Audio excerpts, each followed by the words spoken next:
measuring a patient's vital signs, it's important to start with the pulse. To measure a patient's pulse, I'm going to take the patient's hand, face it with the palm facing upwards. I'm going to take my first and second finger here and place it on the patient's wrist.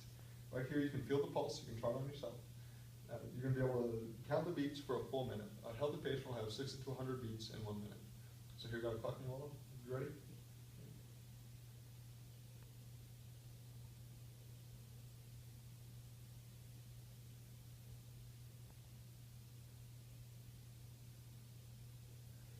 And good. Montrose got 75 beats per minute. He's a healthy kid. All right. Well, Dr. St. Clair, is there anywhere else that you can take the pulse? Glad you asked, Scott. Yes, there's two other places that you can get a good pulse from. The first is the neck. This one's a little bit trickier to find, but you can get a good read on the vein here. I'm going to take my, again, first and second finger. Remember not to use your thumb because you have your own pulse in your thumb. So I'll take my first and second fingers, place it on the neck, a little bit trickier to find. Right there. I'm up against the wall there, and you get another 60-second read there. Or I'm not going to have Michael roll to sleep here, but you can also get it on your on the inside of your elbow where your forearm and upper arm connect. Respiratory rate is the measure of how often the patient breathes in a full minute while at rest. So I'm using to have Michael sit up straight, relax. I'm going to take my hand, put it on his chest, one on his back, and have you breathe deeply. Should stay up straight and relax. You can go and measure this for a full minute.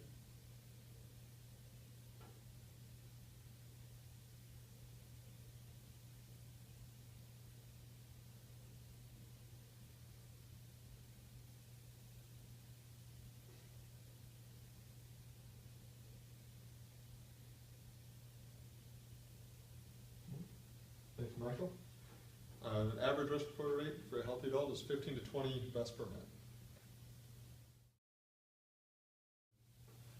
Another important evaluation of patient health is body temperature. Here, I'm going to take a brand new thermometer, pressure clean to ensure that patients don't spread germs to each other. I'm going to take it, ask my patient to open his mouth, stick it under his tongue, and close his mouth back down. While letting the thermometer read temperature, a healthy temperature can range anywhere from 97 to 99 degrees Fahrenheit, while the norm is 98.6. And if any abnormality in temperature occurs, the nurse needs to alert the doctor in case the patient needs immediate attention.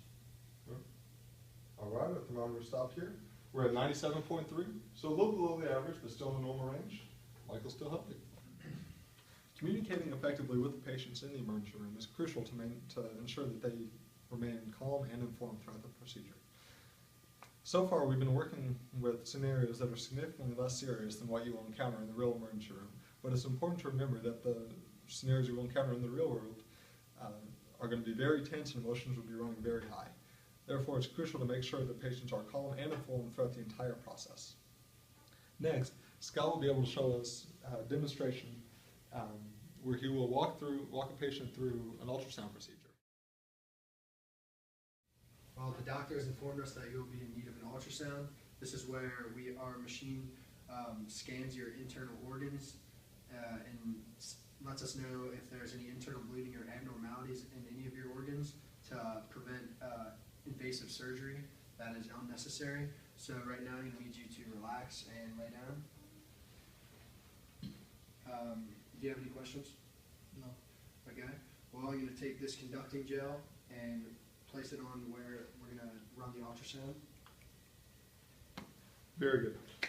So what Scott demonstrated was effective communication in the emergency room. He explained the procedure to the patient, told him why he was having it, and asked for questions.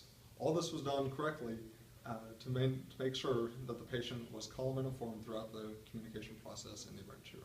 Today, Dr. St. Clair taught me and hopefully you all how to do multiple vital sign tests, including how to check the pulse, the respiratory rate, and the body temperature.